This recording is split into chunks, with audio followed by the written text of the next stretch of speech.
Assalamualaikum warahmatullahi wabarakatuh. Halo semuanya, perkenalkan nama saya Rosida Rismawati. Saya berasal dari Universitas Pamulang, Fakultas Ekonomi jurusan Akuntansi. Dan saat ini saya sedang duduk di semester 8, tepatnya di kelas 08 Sake 020. Oke, kali ini dalam kesempatan ini saya akan membawakan materi mengenai GCG. Kenapa saya membawakan materi ini? Karena kebetulan saat ini saya sedang belajar mengenai GCG atau mata kuliahnya mengenai GCG, dan seharusnya materi ini adalah dipaparkan di depan kelas. Tapi karena kebetulan waktunya terbatas dan saya belum sempat memaparkan materi di depan kelas, jadi untuk menyelesaikan tugas individu saya membuat video ini dan semoga berkenan untuk dilihat atau disimak oleh teman-teman dan terutama dosen pengampu saya yaitu Pak Ferry. Baik, di materi GCG kali ini untuk tugas individunya itu diberikan 3 materi. Yang pertama mengenai kegagalan GCG, yang kedua keberhasilan GCG, kemudian yang ketiga tata kelola perusahaan digital. Nah, kali ini saya akan memaparkan dari salah satu dari ketiga materi. Yang saya akan paparkan adalah mengenai kegagalan GCG terutama di Indonesia. Sebelum membicarakan hal kesana ya, membicarakan mengenai GCG, kegagalan GCG, saya akan membahas atau mengulas sedikit mengenai GCG itu sendiri. Nah, sebelum kita mengarah mengenai apa aja sih kegagalan GCG atau yang menghambat penerapan GCG terutama di Indonesia, saya akan sedikit mengulas materi mengenai GCG itu sendiri. Jadi, apa sih yang dimaksud dengan GCG? Nah, GCG atau Good Corporate Governance adalah sebuah tata kelola perusahaan yang diciptakan untuk mengatur jalannya perusahaan dengan baik supaya tujuan perusahaan itu dapat tercapai. Nah, baik tidaknya perusahaan itu bisa ditentukan oleh beberapa prinsip GCG atau perusahaan itu bisa dikatakan memenuhi good corporate governance apabila memenuhi 5 prinsip atau yang biasa disebut dengan tarif. Nah, jadi tarif itu apa aja sih? Nah, tarif itu atau prinsip dari GCG itu terdiri dari yang pertama transparansi atau keterbukaan. Jadi perusahaan akan dikatakan baik atau good corporate governance dikatakan baik apabila dia memenuhi salah satu prinsipnya yaitu keterbukaan atau transparansi.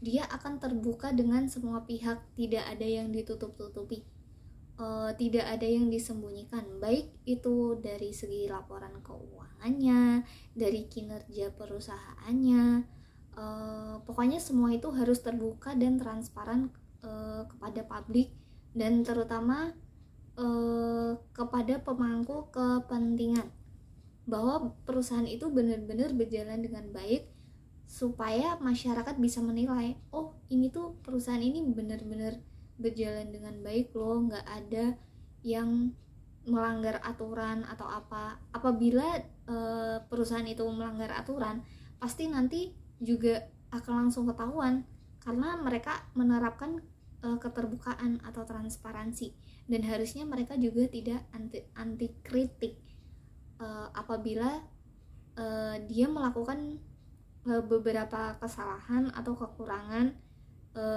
dalam menjalankan perusahaan itu. Dan dia harusnya apabila menerima kritik atau apapun akan menerima dengan terbuka untuk perbaikan perusahaan ke depannya. Nah, yang prinsip yang kedua yaitu akuntabilitas atau dapat dipertanggungjawabkan atau kredibel. Artinya semua laporan yang dikeluarkan oleh perusahaan itu harus bisa dipertanggungjawabkan. Tidak ada deh yang direkayasa ataupun lainnya. Kemudian yang ketiga adalah responsibility atau tanggung jawab.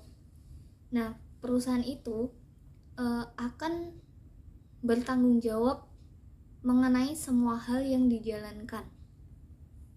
Kalau akuntabilitas tadi kan dapat dipertanggungjawabkan. Nah, kalau responsibility ini tanggung jawabnya. Jadi perusahaan itu tanggung jawabnya apa aja sih? Kemudian prinsip yang keempat yaitu independen atau berdiri sendiri tanpa intervensi pihak lain. Jadi perusahaan ini tuh istilahnya apa ya, merdeka gitu kali ya. Tidak dia bisa berdiri sendiri, tidak ada pihak-pihak lain yang ikut mencampuri urusan perusahaan itu, atau perusahaan itu tidak menjalankan usahanya karena dia hanya mau menguntungkan salah satu pihak aja. Jadi tidak boleh ada yang intervensi jalannya perusahaan itu. Kemudian yang kelima adalah fairness atau prinsip kesetaraan atau kewajiban. Jadi perusahaan dapat dikatakan baik itu harus memenuhi 5 prinsip tadi yang dikatakan tarif, yaitu transparansi, akuntabilitas, responsibility, independent, dan fairness. Adapun yang melatar belakangi good corporate governance itu sendiri yaitu etika bisnis dan regulasi. Jadi perusahaan itu harus memiliki etika dalam berbisnis dan mengikuti regulasi yang berlaku atau yang berjalan di suatu tempat tersebut. Misalkan itu perusahaan Indonesia, jadi harus mengikuti regulasi yang telah ditetapkan oleh pemerintah. Dia harus mematuhi aturan-aturan yang telah ditetapkan pemerintah. Apabila tidak memenuhi aturannya, maka itu tidak dikatakan dengan good corporate governance.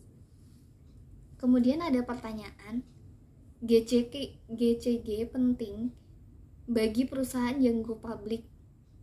Apa sih yang harus ditekankan dalam perusahaan yang go public? Yang harus ditekankan pada perusahaan go public yaitu satu, hak pemegang saham untuk dapat informasi yang akurat dan tepat.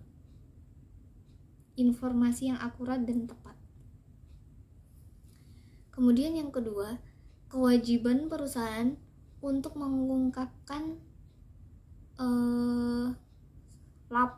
semua laporannya atau melakukan disclosure secara akurat, tepat waktu, transparan atas semua kinerja perusahaan dan informasi terhadap para stakeholdernya.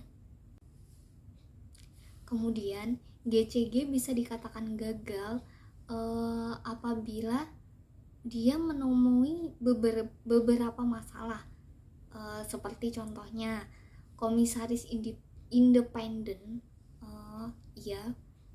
komisaris independen yang belum sepenuhnya independen dan dia masih ada intervensi dari pihak lain, atau dia mendapatkan tekanan dari pihak lain untuk memuluskan kepentingan para pihak tersebut.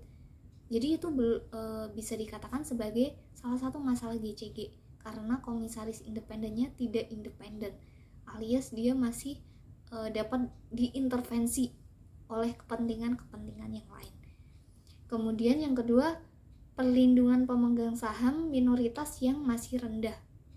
Kebanyakan di Indonesia seperti itu, karena pemilik saham minoritas pada saat RUPS juga memiliki suara yang kecil mungkin ya, atau tidak sebesar dengan pemilik saham yang mayoritas atau pemilik saham yang lebih besar.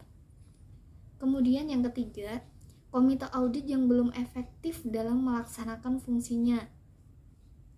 Contohnya, misal ada komite audit yang masih bisa disuap supaya hasil auditnya menjadi lebih bagus, padahal sebenarnya hasil audit dalam perusahaan tersebut nggak begitu bagus atau kurang bagus, masih ada banyak perbaikan-perbaikan, tapi komite audit meloloskan begitu saja supaya laporan perusahaan atau laporan kinerja perusahaan tersebut bisa dikatakan baik, padahal yang terjadi di lapangan tidak seperti itu. Terus pemisahan fungsi dewan komisaris dan direksi yang tidak berjalan baik sehingga terkesan menganut one tier board system.